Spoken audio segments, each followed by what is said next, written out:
gloire, de gloire en gloire, tu m'emmènes,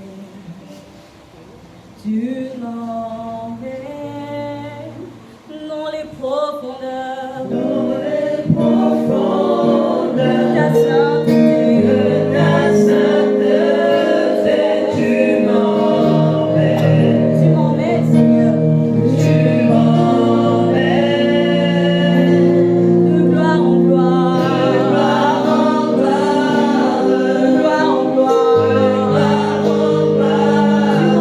tu m'emmènes,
avertissement.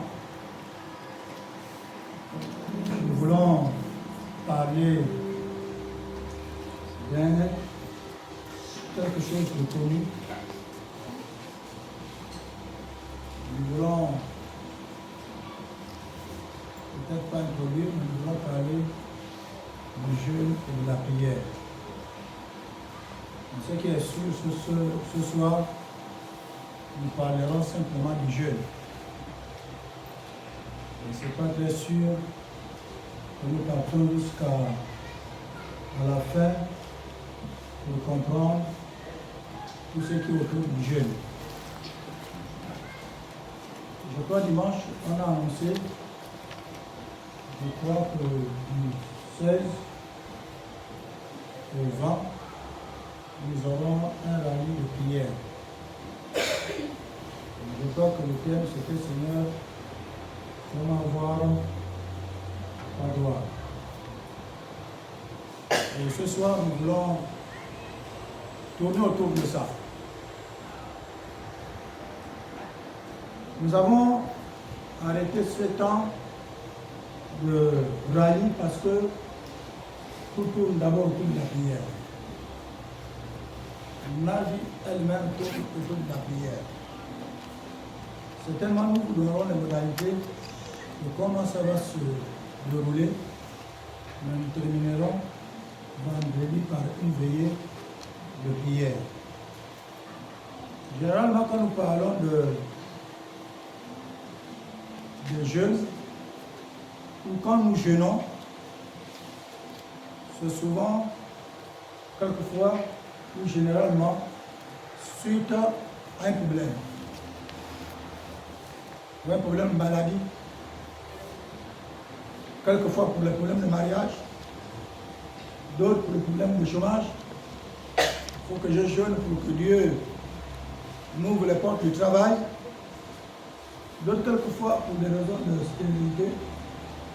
Je jeûne pour que je fasse des enfants. Et pour ceux qui exercent le ministère, ils jeûnent aussi pour que Dieu équipe leur ministère d'onction. Ce n'est pas mauvais, mais c'est des bonnes choses, et c'est des bonnes raisons. Mais généralement, le jeûne ne doit pas se fixer d'abord sur la recherche de ces choses-là. Ce qui fait que, à des moments, Dieu a du mal à répondre à nos prières. Parce qu'il y a ce qu'on devrait d'abord faire, mais que nous ne faisons pas. Les quelques exemples que nous allons prendre ce soir, le jeûne était accentué d'abord sur la recherche personnelle de Dieu. La recherche individuelle de Dieu. La recherche de la volonté de Dieu pour moi. La recherche de la voix de Dieu. La recherche de ce que Dieu veut pour moi. La recherche du chemin que je dois emprunter. La recherche de la sainteté. La recherche de la consécration. La recherche. Et c'est suite à ça qu'il pouvait dire, chercher premièrement le royaume de Dieu. Et toutes les choses vous seront données par-dessus. Logiquement, notre priorité devrait être la recherche de Dieu. C'est suite à ça que nous avons intitulé pour donner le thème Seigneur, fais-moi voir ta gloire. C'est d'abord moi. C'est d'abord un problème de ma personne. C'est d'abord ce que je suis vis-à-vis de Dieu. Avant de demander à Dieu ce dont j'en ai besoin. C'est d'abord moi. D'abord ce que Dieu pense de moi. Qu'est-ce que je représente pour Dieu? Qu'est-ce que Dieu apprécie par moi? Je dois d'abord résoudre ça. Avant de prier pour de grandes choses, avant de prier pour que Dieu me bénisse, avant de prier pour telle situation, n'oublions pas que tout ce que nous demandons là, Dieu doit nous donner par-dessus. Mais l'objectif principal, chercher le royaume. C'est quand nous avons trouvé le royaume, tout ce que nous cherchons là, vient en nous comme des récompenses d'avoir trouvé le royaume. En un mot, toutes ces choses-là sont contenues dans le royaume. Et tant que tu n'as pas trouvé le royaume, il est impossible d'avoir grâce à ce qui appartient au royaume. Donc toutes les bénédictions là, toutes les grâces là, que ce soit la santé, l'onction, guérison, mariage, enfant, travail, prospérité, bonheur, ça se trouve dans le royaume. Et du fait que ça se trouve dans le royaume, Dieu ne dit pas chercher ça. Il nous demande de chercher le royaume. En un mot, si nous avons trouvé le royaume, nous avons trouvé ça. Parce que ça, c'est contenu dans le royaume. Et c'est les récompenses que Dieu donne à ceux qui retrouvent le royaume. Ce soir, nous allons voir quelques exemples. Mais n'oublions pas que quand nous avons trouvé le royaume, ce n'est pas un acquis. Il faut veiller. Il faut être vigilant pour que tu ne sois pas distrait. Sinon, tu peux aussi perdre le royaume. Ça peut t'échapper. Ça se garde, ça se conserve et ça s'entretient. Toute relation, que ce soit les relations même d'un pays à un autre, nous parlons souvent des relations diplomatiques, ça s'entretient, ça se conserve, ça se garde. Donc ce n'est pas un acquis d'avoir une relation. Il faut savoir l'entretenir. Effectivement, c'est même sur la base du mariage. Il ne s'agit pas seulement de se marier, mais il s'agit de garder, d'entretenir la relation dans le mariage. Ça se détruit, c'est quand la relation n'est plus entretenue. La relation n'est plus gardée. Et chacun de nous doit veiller à garder. Même si tu as un ami, si vous vous attendez très bien, l'amitié se garde, ça se conserve. Parce que vous pouvez aussi la gaspiller et ça se perd. Ce soir, nous allons lire un passage dans le livre de Esdras. C'est dans l'Ancien Testament. Au chapitre 8.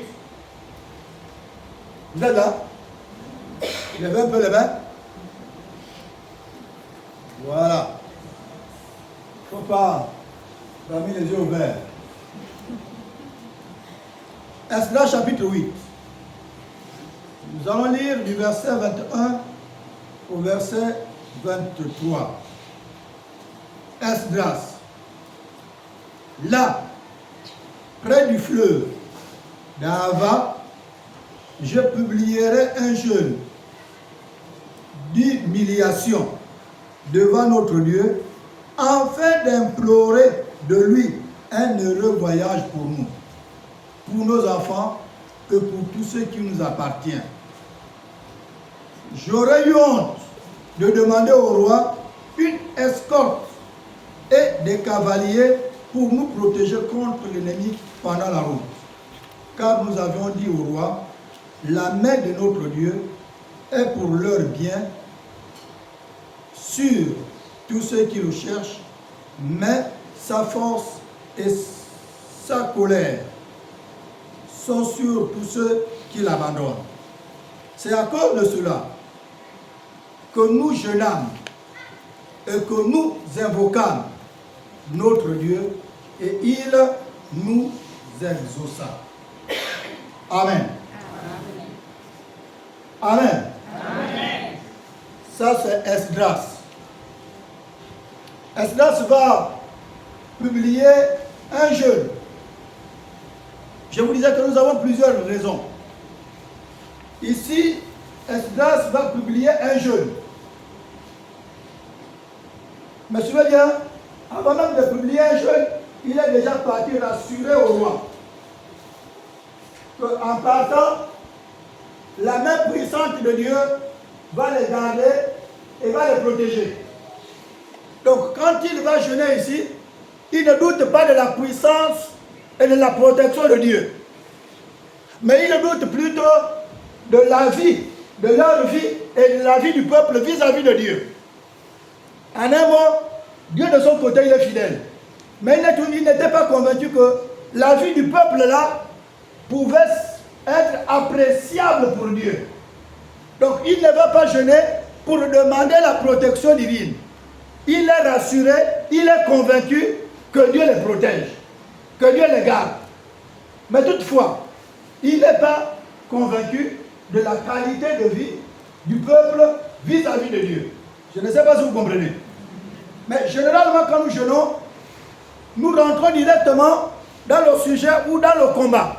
Mais ça d'abord pourtant se rassurer de notre position vis-à-vis de Dieu. Il y a des choses auxquelles la foi nous fait comprendre déjà que Dieu est là. La foi nous fait comprendre que Dieu ne change pas. La foi nous fait comprendre que Dieu reste le tout-puissant. La foi nous convainc que Dieu n'abandonne pas les siens. Dieu est fidèle. Je crois, une fois quand nous parlons de l'alliance c'est un contrat. Et dans le contrat, c'est deux parties au minimum qui signent le contrat.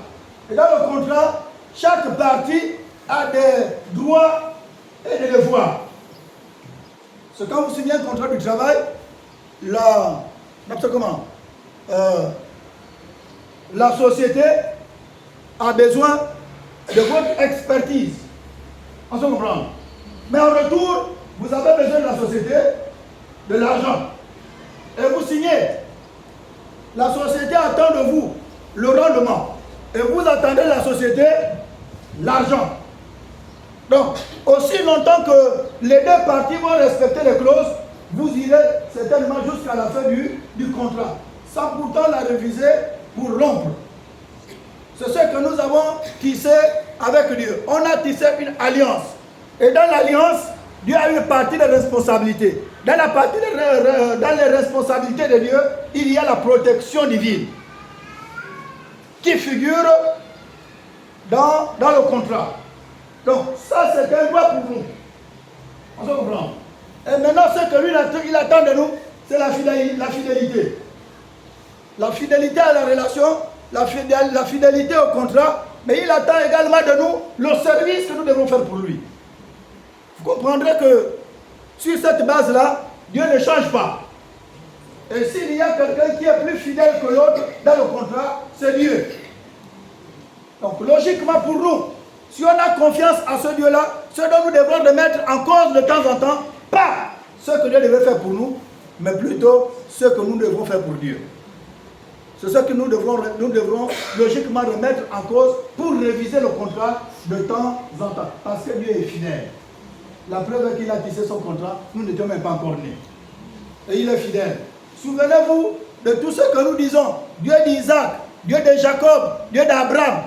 Tout le peuple de Dieu, tous les enfants, les générations qui venaient après ces patriarches-là, ils voulaient simplement dire à Dieu, souviens-toi de l'alliance que nos parents ont tissée avec toi. Donc, le cas d'Esdras, ça survient à peu près 70 ans après la captivité à Babylone. C'est là où ils veulent sortir. 70 ans après la captivité. Ce n'est pas trop loin de nos 60 ans. Mais toutefois, 70 ans de captivité, le peuple doit sortir. Mais soyez, il dit, je ne peux pas aller demander les chars au roi. En un mot, comme si son Dieu était un Dieu impuissant. Je ne peux pas aller demander des chars au roi. Parce que même si nous donnons les chars physiques, ça ne dépassera jamais la présence de Dieu. Amen. C'est sur cette base qu'il a dit, si quelqu'un veille et que Dieu ne veille pas, celui qui veille, il veille en vain. Que si, on appelle ça comment? Vous bâtissez quelque chose et que Dieu ne bâtit pas cette chose avec vous, vous travaillez en vain. Il avait la connaissance de tout ça. Que même si j'ai les chars physiques, ce n'est pas forcément une garantie.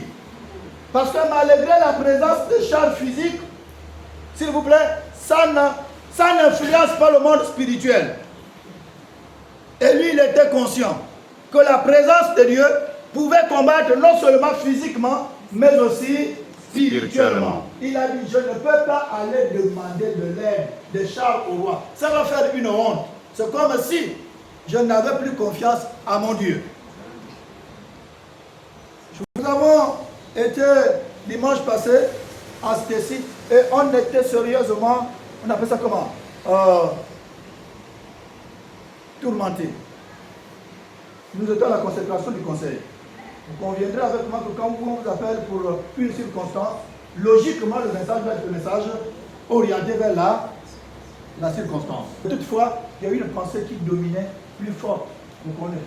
Et on a prêché sur ce que nous avons cru recevoir du Seigneur. C'était que toutes les situations que nous traversons, il y avait la main de Dieu derrière. Et Dieu a fait grâce de nous donner beaucoup d'exemples qui démontraient, mais qui n'avaient pas au début ou pendant les circonstances, qu'il n'y avait pas de signe de la présence de Dieu dans les circonstances. L'un des exemples que nous avons pris, c'était la naissance de Jésus. Jésus, il y avait les prophéties dans la Bible de sa naissance, du lieu, non seulement du genre de dame, il devait être sa mère, une vierge, mais il y avait aussi le lieu. Il y avait aussi, non seulement le lieu, mais les circonstances du lieu. Donc la crèche, qu'on peut appeler un abri des moutons. Mais suivez ici, Dieu avait planifié ça. Mais Marie est à terre. Le recensement qui va se dérouler ici, ce n'est pas Dieu qui prévoit le recensement. C'est un roi. Et il va créer le recensement et que chacun devrait aller se recenser à son village natal. N'oubliez pas que Marie est à terre. Ce n'était pas dans les plans de Joseph que Marie aille accoucher à Bethléem. Ce n'était pas dans ses plans. Mais le recensement survient. Il faut que chacun aille se recenser à son village natal. Donc vous comprenez que Dieu va utiliser un événement du recensement pour obéir à sa volonté. Mais c'était difficile, pénible de se déplacer avec une femme à terre. Et si c'était vraiment un système bien planifié par Dieu, j'ose croire que Joseph aurait pu voyager à temps avec la femme pour aller attendre le recensement sur place là-bas. Bon, peut-être pas le recensement, mais l'accouchement. Mais comment ce recensement-là n'est venu qu'à la veille de l'accouchement? C'est le même jour qu'ils arrivent là-bas. Le même jour qu'elle doit accoucher. Parce qu'ils sont en train de chercher un abri pour s'abriter. Mais malheureusement, puisque c'était un recensement, et les autres sont arrivés là-bas, avant eux, toutes les places sont occupées. Mais tout ça pourquoi? Parce que Dieu fallait qu'il crée des situations, des événements pour respecter à la lettre sa volonté.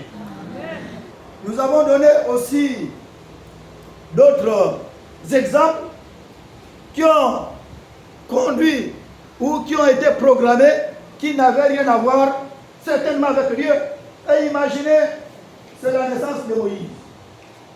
Il va arriver dans une situation là où on a dit qu'on ne peut plus garder les enfants mâles, les enfants garçons du peuple d'Israël. Est-ce que vous comprenez? Tous ceux qui sont nés avant Moïse, ou bien le même jour que Moïse, ont été tués. Ok? Mais on va quand même prendre Moïse, pour aller mettre, s'il faut bien, dans une corbeille. Mais voyez un peu la coïncidence. Jusqu'à ce qu'on est en train d'envoyer là, on ne sait pas que celui qui va délivrer le peuple d'Israël. Mais toutefois, celui qui va délivrer le peuple d'Israël est d'abord mis sur une corbeille. Donc on ne sait pas la finalité là-bas. Mais la fille de Pharaon va accueillir Moïse. Il était en train d'être élevé au palais. Et vous comprendrez que même certaines citations qui arrivent aujourd'hui de Machiavel, mais c'est biblique. Dieu ne pouvait pas prendre n'importe qui pour sauver le peuple d'Israël, se confronter à Pharaon, s'il n'a pas prévu quelqu'un qui est parti en mission pour travailler auprès de Pharaon, afin de l'utiliser un jour pour sortir le peuple d'Israël, on n'utilise pas n'importe qui. Il y a toujours une période de formation. Vous pouvez penser, si jamais Joseph n'était pas vendu, si jamais Joseph n'était pas rejeté par les siens, il ne serait pas gouverneur. Mais imaginez tout ce qu'il a subi. La vente aux enchères, la trahison, l'humiliation, le rejet, la prison. Est-ce que vous comprenez? Mais toutes ces choses-là, Dieu avait une bénédiction à accorder à Joseph. À la fin, ce ne sont pas ceux qui avaient un casier judiciaire bien propre. C'est le prisonnier qu'on prend pour devenir premier ministre. Mais qui pouvait imaginer que celui qu'on est en train de vendre là, celui qu'on est en train de jeter dans la citerne là, pouvait être premier ministre? Et s'il aurait refusé, est-ce qu'il serait premier ministre? Non. Et tu ne seras jamais un bon chrétien. Tu ne vas jamais témoigner. Tu ne vas jamais exhorter. Tu ne vas jamais prêcher. Tu ne vas jamais donner un conseil. S'il te plaît, si Dieu ne t'a pas fait passer par des événements. Vous êtes avec moi? Je ne sais pas si ma mère ne serait pas morte. Je ne sais pas si j'accepterais le Seigneur aussi facilement. Mais je rends grâce à Dieu. Je bénis le Seigneur parce que ce qui m'amène là devant vous, s'il vous plaît, les circonstances, c'est la mort de ma mère. Mais comment vous pouvez imaginer que la mort de quelqu'un va fabriquer maintenant quelqu'un pour se convertir, pour devenir pasteur? Donc vous bénéficiez de mes enseignements là, l'événement, c'est la mort de ma mère. Je sais que vous êtes d'accord.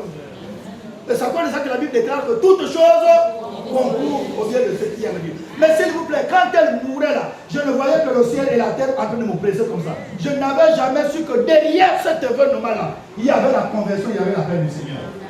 Mais il fallait qu'elle parte pour que je sois là aujourd'hui. Donc, je répète, derrière chaque situation que vous vivez, il y a la main de Dieu là à l'intérieur. Amen. Même si c'est le diable. Joseph pouvait faire descendre le feu sur ses frères. Feu! Brûle les frères! Ils m'ont vendu. Mais il n'avait jamais envoyé le feu parce que certainement, il n'était certainement pas conscient. Mais par la foi, il savait que Dieu va le protéger. Mais sans le savoir, grâce à ses frères, qu'il est devenu premier ministre. Difficile à comprendre ça la réalité. Si on ne l'aurait pas vendu, il serait premier ministre? Non. Donc quand il se retrouve là, premier ministre, et il voit ses frères venir, il s'en souvient des événements, comment ça s'est déroulé, mais il s'en souvient que grâce à eux que je me retrouve là. Parce que sans eux, il ne pouvait pas être vendu. Et il ne pouvait pas transiter de tout ce voyage-là pour se retrouver en Égypte. Et il est devenu la pièce maîtresse de sa famille. Mais s'il vous plaît, qu'est-ce qu'il a amené là? Ce n'est pas le sujet d'allégresse. C'est le sujet de rejet, le sujet d'abandon, le sujet d'emprisonnement, le sujet de honte, le sujet d'humiliation. Et c'est à cause de ça que la Bible déclare que, s'il vous plaît, l'humilité précède la gloire. Il n'a pas cherché le bien-être. Il n'a pas cherché la protection parce que c'était un acquis pour lui. Mais s'il vous plaît, il savait que l'acquis de la protection là était conditionné par la qualité de la vie de son peuple. Voilà pourquoi il va proclamer un jeûne d'humiliation. Pour être plus sûr qu'en s'humiliant, en se purifiant, Dieu va non seulement les protéger, mais il va les conduire. La conduite et la protection ne dépendaient pas de Dieu, mais ça dépendait de la qualité de leur vie. Je voudrais aussi vous dire ce soir, quand vous lisez Ésaïe 31, le verset 1 à 2, il dit: malheur à ceux qui descendent en Égypte pour avoir le secours, qui s'appuient sur les chevaux et se fient à la multitude des chars, à la force des cavaliers, mais qui ne regardent pas vers le Saint d'Israël et ne cherchent pas l'Éternel. Lui aussi, pendant qu'il est sage, il fait venir le malheur. Il ne retire point ses paroles, il se lève contre la maison des méchants. Et ici, il est simplement en train de dire que vous êtes déjà sortis de l'Égypte. Mais malheur encore aux enfants d'Israël qui veulent aller s'appuyer pour chercher les protections, encore sur les chars de l'Égypte. Et c'est ce que Esdras a refusé ici. Parce que tout cela, il avait en tête. Malheur aux enfants d'Israël. Même si vous partez le chapitre 30, c'est écrit. Malheur aux enfants d'Israël qui redescendent encore en Égypte pour chercher la faveur, pour chercher la bénédiction. S'il vous plaît, le mariage doit être total. Et le divorce doit être aussi total. On peut dire amen? Amen. Si vous êtes sortis, vous êtes sortis. Mais ne sortez pas simplement de corps. Et que votre esprit reste toujours en Égypte. Là-bas, je ne mourrais pas de faim. Là-bas, je mangeais la viande grasse. Pas là où tu nous as amenés au désert ici pour souffrir. Mais derrière la souffrance, il y a une bénédiction. Dieu ne peut pas te permettre de traverser le désert sans que derrière ce désert-là, Israël ne se retrouve. Il y a toujours un point de chute favorable à chaque désert. Et tous qui ont traversé le désert ont fini, s'il vous plaît, par être bénis. Il y a la terre promise, mais il faut d'abord accepter de passer par le désert. Mais aujourd'hui, tout désert vient du diable. On a du mal à saisir ce que Dieu veut nous dire au travers du désert. C'est pas seulement dire, je lis le désert. Posez aussi la question à Dieu, Seigneur, qu'est-ce que tu veux m'apprendre par cette situation? Et si tu penses de cette manière-là, s'il te plaît, tu ne vas pas te causer des problèmes dans toutes les situations que tu vas traverser. Mais bien au contraire, tu finiras par tirer une bonne leçon dans ce que tu as traversé. C'est bon? On peut continuer? Nous sommes sur le jeûne. Dans ce passage, il va proclamer un jeûne. Un jeûne pour que le peuple puisse s'humilier. Mais pourquoi s'humilier? N'ayant jamais une foi, on appelle ça comment? Aussi très élevée. La Bible déclare que si quelqu'un dit qu'il ne pêche pas, il se fait menteur.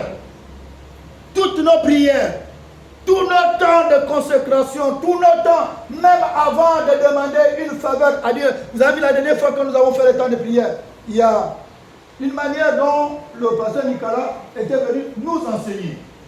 Quand vous voyez le peuple, avant, ils avaient toujours des cuves au niveau des parvis pour laver les mains.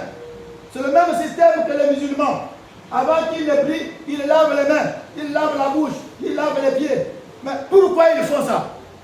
En lavant la bouche, c'est parce qu'ils savent qu'ils ont mal parlé. Ils ont certainement insulté. Mais il faut purifier la bouche. Ils ont certainement mal vu. Ils ont convoité. Il faut qu'ils lavent les yeux. Ils ont senti des odeurs. Et certainement à cause de ces odeurs-là, ils ont mal parlé.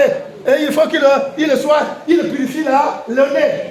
Avec les pieds, peut-être qu'ils ont piétiné ce qui est impur. Et ils ne peuvent pas se présenter à Dieu avec les pieds qui sont impurs du fait qu'ils ont piétiné ce qui est impur. Il faut laver. Ça là, c'était le système depuis la porte pour l'entrée.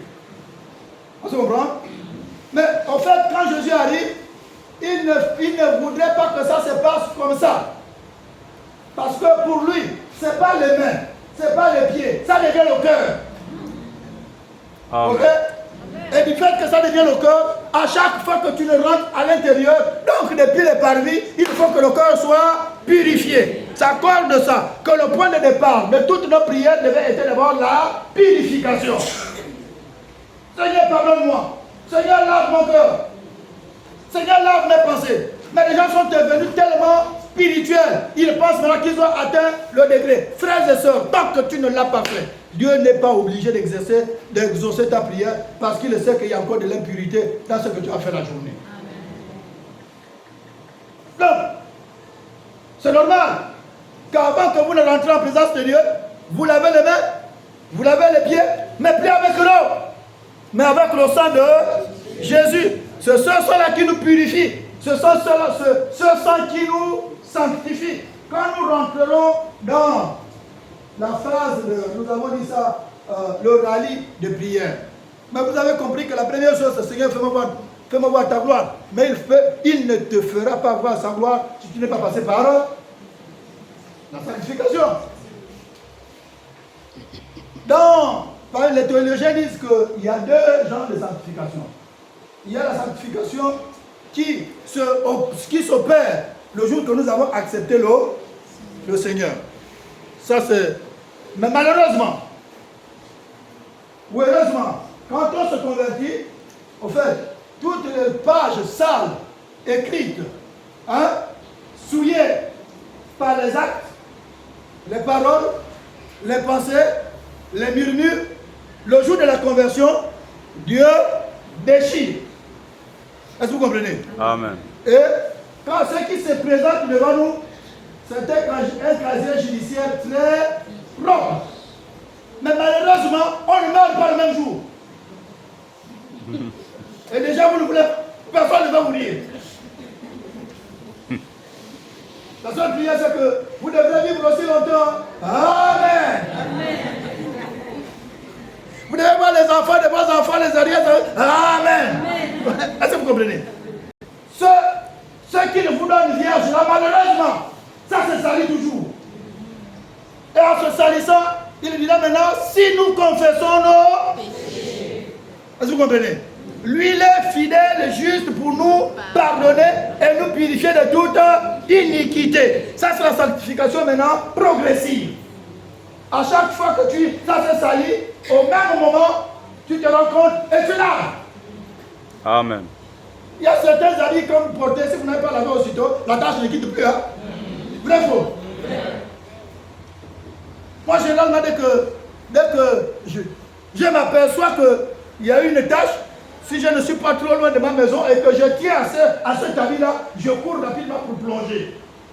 Afin que la tâche ne demeure pas. Mais malheureusement, certains ont économisé ces tâches jusqu'à aujourd'hui. Chaque tâche fait un obstacle à l'exaucement de ta prière. Mais Dieu a donné le savon.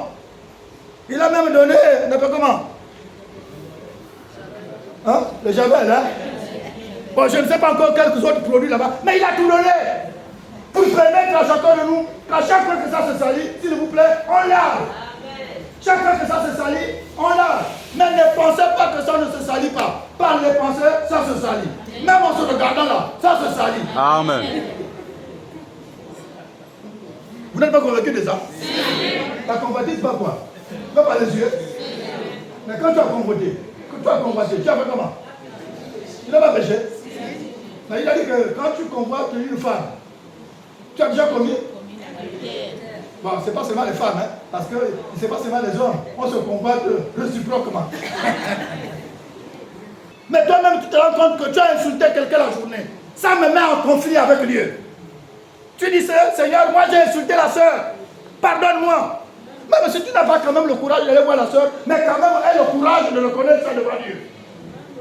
Et je vous dis la vérité, quand je jeûne, c'est que la situation me dépasse. Et si je jeûne là, je ne suis pas prêt à mourir de faim et de soif. Pendant une semaine pour rien. Ce n'est pas la grève à la fin, ce qu'on peut faire pour se libérer comme prisonnier politique ou quelque part. Ça c'est la grève, c'est bien dit la grève. Tu fais la grève. Bon, c'est la grève, c'est pas la grève avec la faim. Enlever toutes les tâches. Le savoir encore disponible. Est-ce que vous comprenez? Ce n'est pas périmé. Et c'est disponible pour chacun de nous. Et une église puissante, c'est une église qui vit la sanctification, qui vit la consécration, qui vit la repentance, qui vit le pardon, qui vit la réconciliation avec nous. Frères et sœurs, je crois qu'à mon humble avis, nous devrons plutôt nous poser certaines questions. Certaines questions, est-ce que c'est la voie de Dieu pour moi? Quand on est confronté à certains choix, est-ce que c'est ce qui est bien pour moi? Seigneur, est-ce que c'est ce que tu prévois pour moi? C'est vrai, avec la pauvreté, on est obligé de ne même plus consulter Dieu pour un travail quelconque. On est obligé de prendre ce qui se présente. La logique, c'était aussi de demander à Dieu. C'est là où tu m'envoies. La logique, ce n'est pas de demander à Dieu qu'envoie-moi l'homme. Mais c'est de lui poser la question. Celui qui est là, serais-je en liberté? Pourrais-je toujours te servir? On se comprend? Mais rassurez-vous de ça. C'est de ça qu'il en est question. Donc quand tu jeûnes là, c'est pour demander à Dieu, est-ce que réellement je serai toujours chrétien ou chrétienne avec elle ou avec lui? Quand tu le veuilles ou pas, Dieu suscitera des événements pour te répondre. Yes. Et si tu es spirituel, tu sentiras la sensibilité. Tu seras sensible à ce que Dieu te dira. Yes. Vous savez, dans beaucoup de situations, Dieu nous avertit toujours. Amen.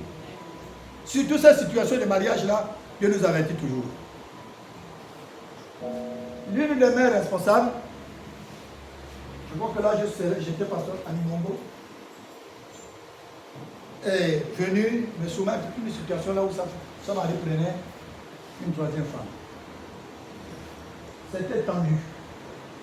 Ma femme connaît le dossier. Et il fallait que je bavarde avec le monsieur. Papa âgé, je l'appelais papa. On ne peut pas me refuser. Il était à l'époque président de l'Assemblée départementale. Il est venu à mon bureau, il dit qu'est-ce qui se passe. Il me dira quoi? Demande à ta maman. Quand je l'ai prise, elle était à quelle position de mariage? Elle était la seule? Elle était la deuxième? Ou elle était la troisième? Donc, si elle a trouvé quelqu'un, si elle, en venant, elle a trouvé quelqu'un, est-ce que vous comprenez? Est-ce qu'elle n'était pas consciente qu'elle a trouvé quelqu'un? De la même manière qu'elle a trouvé quelqu'un, quelqu'un aussi doit trouver la place. Est-ce que vous comprenez? Quand je me bavardais avec ma mère, je disais, est-ce que cette situation-là, tu ne savais pas? Elle me dirait, même mes parents, personne n'était d'accord avec ce mariage. Je dis, assume. Parce que Dieu t'avait déjà. Si tu t'es entêté, c'est que si tu as dit, j'assume. Et le tout dernier exemple que je vais vous donner dans ça, là cette fois-ci, je suis allé vraiment dans un village, et je vais pour un culte, parce qu'on partait aussi de village en village. Après le culte, un papa va venir me voir très chaud, vraiment zélé. Je dis, pasteur, en présence de ma femme, ok. Il dit, ma femme est bien, mais quand elle voit, elle devient désagréable. Il a parlé, la femme, sérieusement imperturbable. Et quand elle a fini, la femme va me poser la question, dit, pasteur, demande. Il a fini.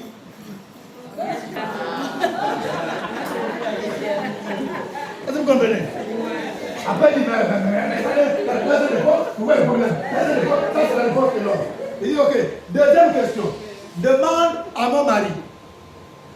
Il a su que je bois avant, pendant ou après le mariage. Voilà. Le mariage. Mais il s'est entêté, je dis, papa, si tu savais ça avant, tu as su. Continuez que Dieu vous bénisse. Il y a des situations auxquelles nous avons une foi aveugle. Parce que si Dieu te montre que lui le voit, il va arrêter avec le temps, avec les prières. Mais Dieu t'a déjà. Personne d'entre nous n'a les capacités de changer quelqu'un. Prie d'abord pour que toi-même tu changes avant de prier pour que l'autre change. Frères et sœurs, je voudrais juste retenir en disant que quand ça nous concerne, demandons à Dieu. Suis-je vraiment? C'est vraiment, est-ce que je serai heureux? Est-ce que la personne va me faciliter